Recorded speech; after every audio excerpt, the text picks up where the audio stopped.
Panalangin sa banal na pamilya.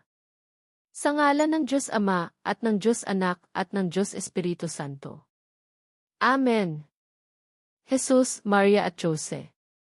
Sa iyo ay pinagninilayan namin ang kariktan ng tunay na pag-ibig, sa iyo kami ay lumalapit ng may tiwala. Banal na pamilya ng Nazareth.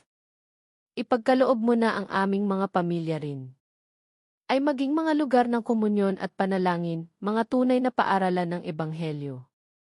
At maliliit na simbahang pangtahanan. Banal na pamilya ng Nazareth. Naway ang mga pamilya ay hindi na muling makaranas ng karahasan, pagtanggi at pagkakawatak-watak. Naway lahat ng nasaktan o naiskandalo ay makatagpo ng agarang ginhawa at paggaling. Banal na pamilya ng Nazareth. Gawing muli naming alalahanin ang kabanalan at hindi maaaring labagin ang pamilya, at ang kagandahan nito sa plano ng Diyos. Jesus, Maria at Jose, maawaing dinggin ang aming panalangin. Amen.